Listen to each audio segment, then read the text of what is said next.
महिलाओं, आपको short story के अंतर्गत जो लेसन हैं उनमें से जो फर्स्ट लेसन है द गोल्ड वॉच, इसका अध्ययन करना है। तो जो ये गोल्ड वॉच है, Ponjikkara Rafi was a Malayalam writer. तो इन्होंने ये लिखा हुआ है द गोल्ड वॉच, ये मलयालम लेखक हैं। He was born in 1924 in Kerala. ये 1924 में केरला में पैदा हुए थे। He was a trade unionist। वह एक जो ट्रेड यूनियन उसके संचालक थे।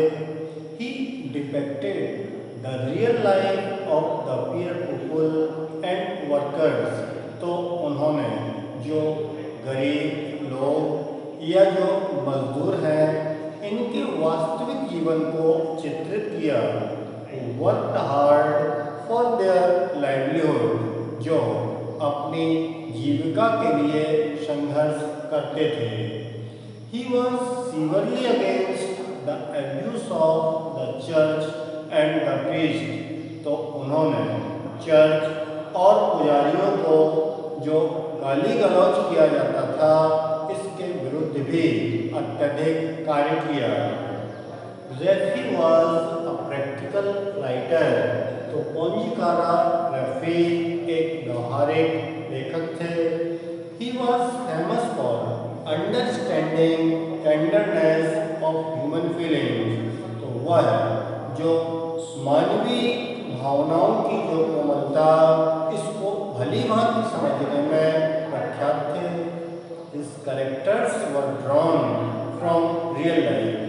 उनका चरित्र वास्तविक जीवन को रेखांकित करता है। The life lead by the poor living below the poverty line। ऐसे लोग जो गरीबी रेखा के नीचे रहकर अपना जीवन यापन करते हैं। He had written full length novel also। उन्होंने कुछ बड़े उपन्यास भी लिखे। तो अब जो ये कहानी है द गोल्ड वॉच, इस कहानी में जो मेन पात्र है वो है शंकु। शंकु ये है the poor labour.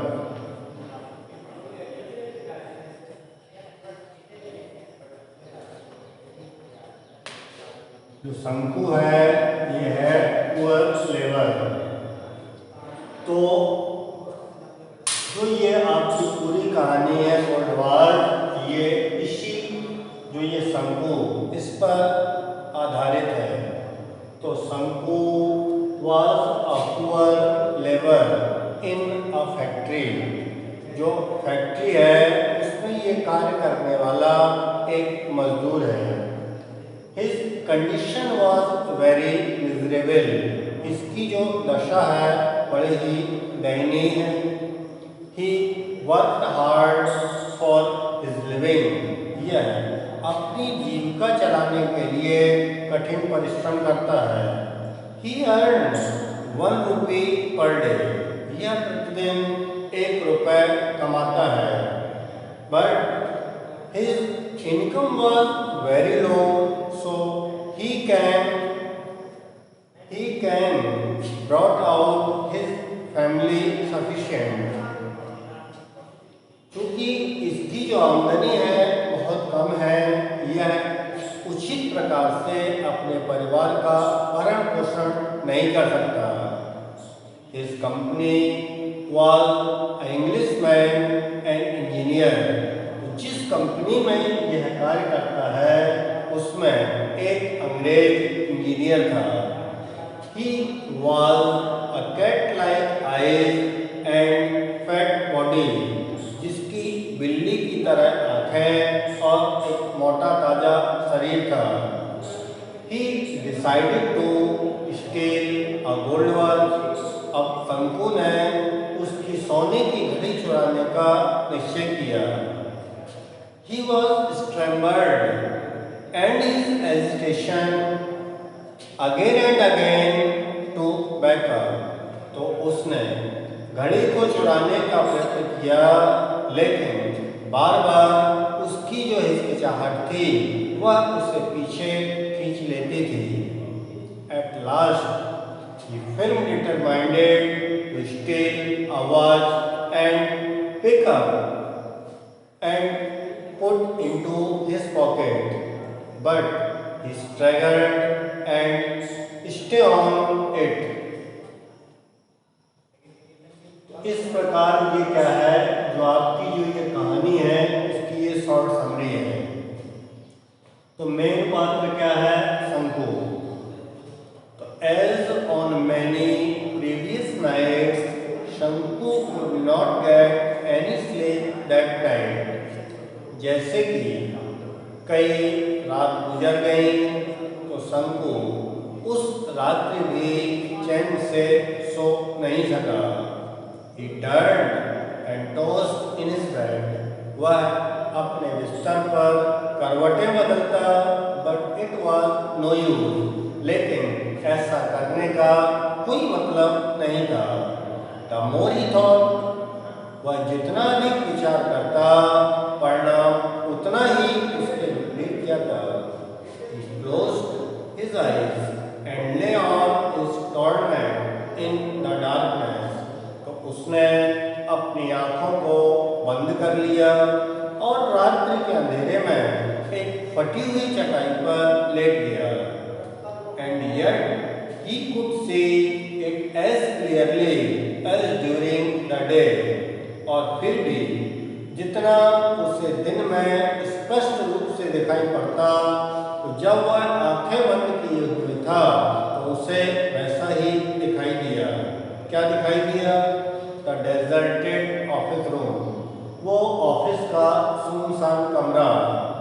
When everyone had gone out for rest or for lunch.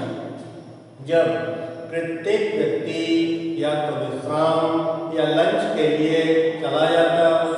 The glass window was only partly closed. तो जो कांच का जो खिड़की थी वह आंशिक रूप से बंद रहती. On one end of the table, तो जो उस कमरे में मेज रखी हुई थी, मेज में एक तरफ a few fat volumes, कुछ मोटे-मोटे ग्रंथ रखे हुए थे. At the other end, तो दूसरी तरफ a pen, an ink bottle and so forth, एक पेन, एक स्याही की बोतल और अन्य कुछ चीजें.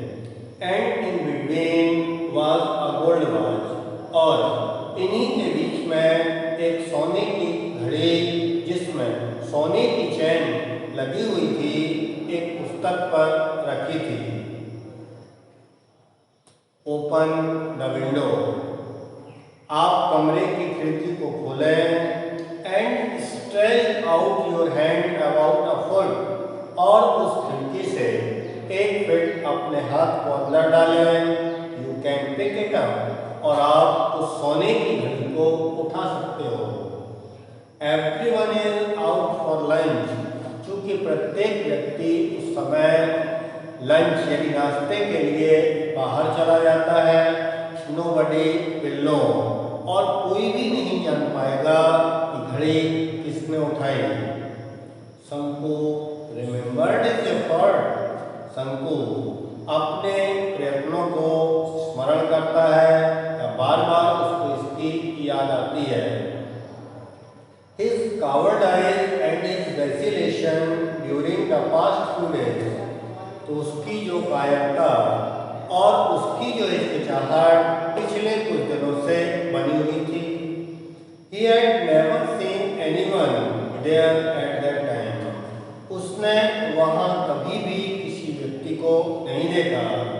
And yet he had been afraid. और फिर भी उसको डर बना रहता था. He had trembled. वह कांपने लगता, मानो जैसे कि उसकी धड़कन शांत हो गई हो. That was why. यही कारण था. He had refrained from taking the watch every time. वह हर बार घड़ी चुराने से वंचित रह जाता था। It would not do to put it off any longer. तो अब वह इसे और अधिक समय तक के लिए नहीं टाल सकता।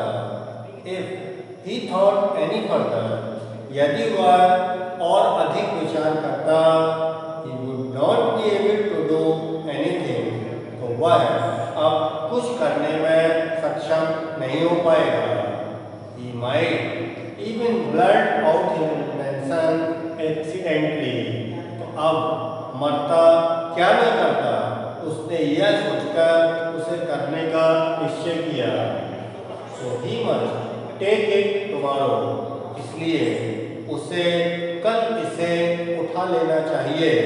Suppose he did not, मान लो अगर वह यह नहीं कर पाया।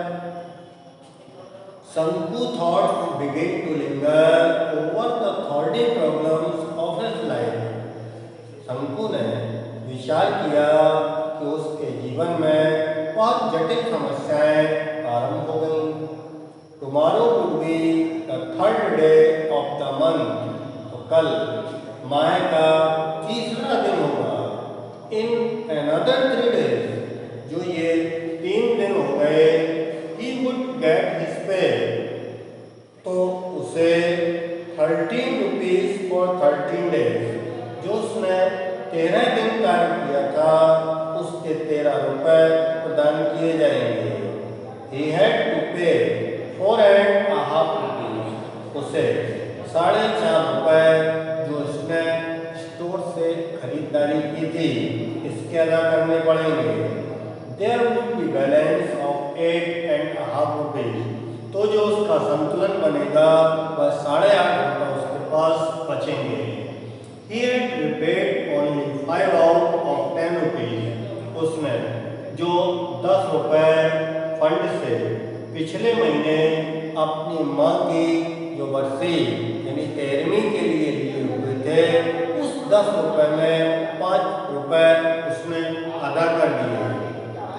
No, he must pay the remaining 5 rupees with interest at 6 पैसे।